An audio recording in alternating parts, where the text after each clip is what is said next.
Hey everyone, I'm so glad you're here with me today. Have you ever felt like everyone else is zooming ahead, like they're on a fast track to success and you're stuck in slow motion? It's like you're moving through molasses, trying to catch up, but never quite making it, like you're trying your hardest, but you just can't keep up. No matter how much effort you put in, it feels like you're always one step behind. I want to talk about finding hope when things feel really tough. Because even in the darkest times, there's always a glimmer of light. Think about sitting alone in a dark room, feeling like the walls are closing in on you, feeling buried under messages you can't even answer. Each notification feels like a weight on your shoulders. Bills are piling up and everything feels like too much. I've been there. The stress can be overwhelming, making it hard to see a way out. I tried everything I could think of, talking to people, seeking advice from friends and family, trying to forget about it, distracting myself with hobbies and activities, even pretending I was fine, putting on a brave face, hoping no one would notice how much I was struggling. But the more I tried to ignore it, the worse it got.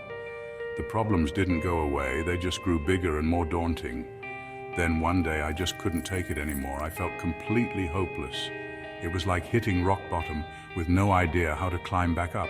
A friend misunderstood me and I just broke down. It felt like the final straw, the moment when everything came crashing down. But in that really hard moment, I found an old journal I'd forgotten about. It was like a small beacon of hope in the darkness. Inside was a letter I wrote to myself a long time ago with a quote about never giving up. It reminded me of my own strength and resilience. That's when I realized I couldn't keep running away from my problems. I had to face them head on, no matter how scary it seemed. I needed to understand myself before I could expect anyone else to. It was a journey of self-discovery, learning about my own needs and boundaries. So I started with small things. Writing in my journal, pouring out my thoughts and feelings onto the pages, figuring out what made me feel bad, and setting boundaries. Just baby steps. Each small action was a step towards healing. Taking it one day at a time, I cleaned my room, went for walks, and started to appreciate the little things in life. And found supportive groups online. Connecting with others who understood what I was going through made a huge difference. I also found this amazing resource called Mind Haven, where I learned some really helpful mental health tips. It became a lifeline for me. I realized it wasn't about being perfect, it was about being kind to myself. Allowing myself to make mistakes and learn from them. I'm still not perfect, but I'm really proud of how far I've come. Each day is a new opportunity to grow and improve. I actually smile now when I write in my journal or video chat with a friend who understands. It's a sign of the progress I've made.